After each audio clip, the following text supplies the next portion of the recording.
looking through media, and there's a lot of stuff coming up. But just because we're here, and the youth are running the show, I want to talk to you guys about what you may have thought if you'd seen or if you didn't see the publications about Zaya Wade.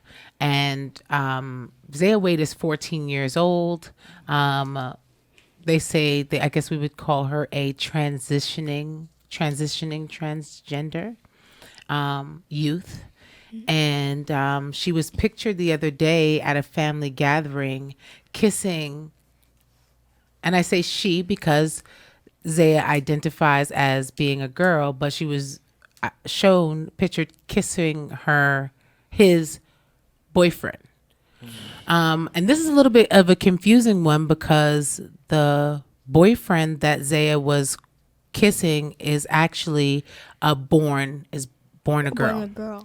But I have an issue with the age of these young people being pictured kissing. Mm-hmm. That's what I was about to say. I feel like, regardless to the to their sexual orientation, at 14 years old, right? I'm not kissing no girl. I like at home, like right. my mom and my dad are down for it. What is this? Right. And so now I want to just pick you guys' brain a little bit to tell me what you think about this, because I think sometimes that when we allow the youth to just choose what they want to do and how they want to do it, it ends up sometimes looking a little unscrupulous because they don't know. They're not old enough to gauge what is proper conduct and what is not. Mm-hmm. So when I see this, it made me kind of like hot in the cheeks to think that this 14-year-old thought that it was okay to kiss that way in front of their parents, right?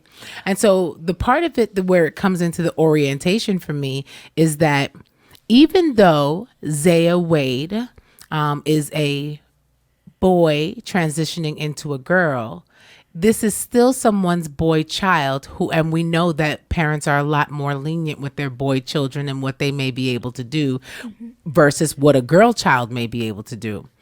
But Zaya Wade's boyfriend is actually a girl transitioning boy. So we have a young girl out here identifying as a boy, but kissing and being, so we have to look at this, and these are children. So I want to know, do you guys think, what age do you guys think that is it appropriate for a young boy or a young girl to be able to date? Let's start there.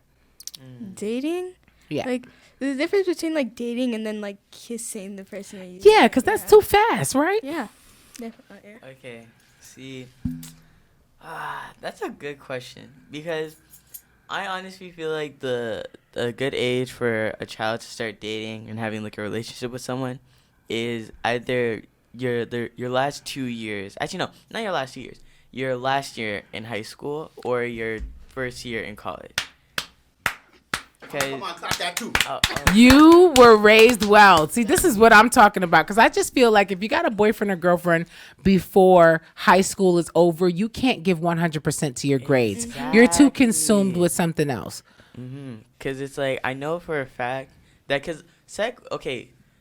grade 7, I feel like you're way too young. It's your first year in high school. You're not ready for nothing. Like you're not ready for anything.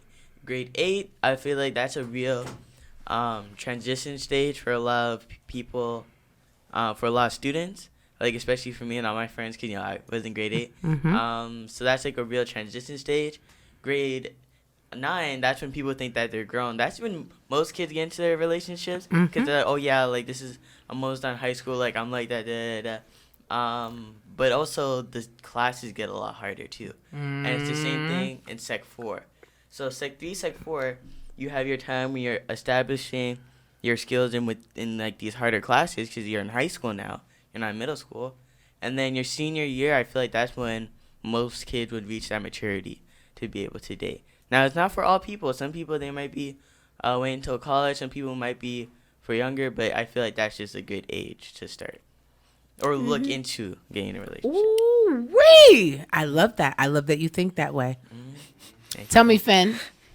Because I think I agree with Huey. Like, you should only start dating at the end. Oh, y'all don't know. Look, y'all don't know how Huey just looked at his sister. He said, "Yeah, let me see what you finna say, so you can get beat when we get home." That is too funny.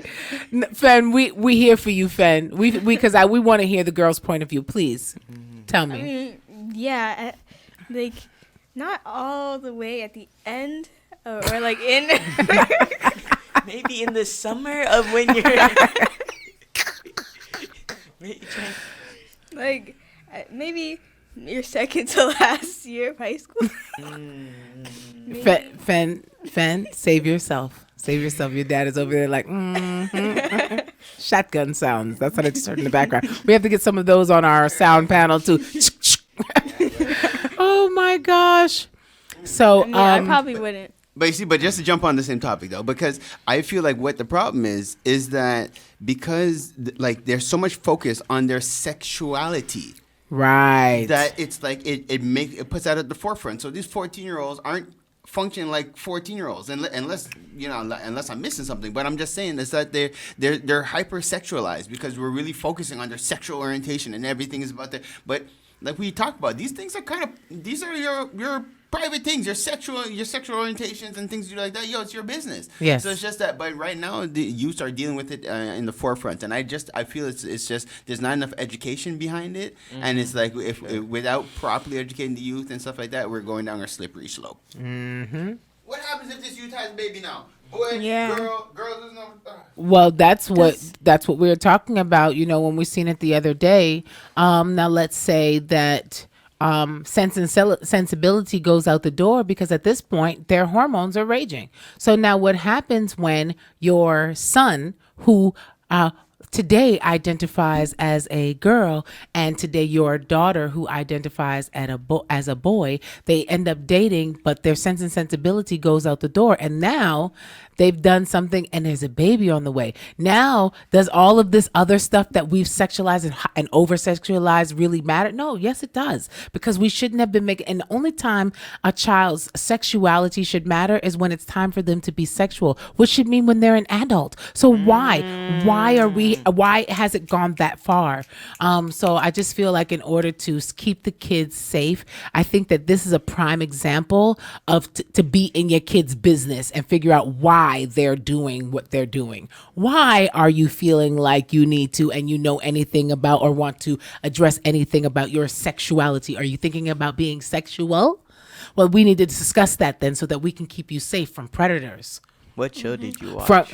Yes. What were you watching? What did you see? What happened to you? Because we have to know that sometimes people are hurt. Sometimes people are affected in those ways. So we want to make sure that that's never happening and that the children are safe. So I thank you guys for being open. I thank you guys for being vocal. That's very important for the youth.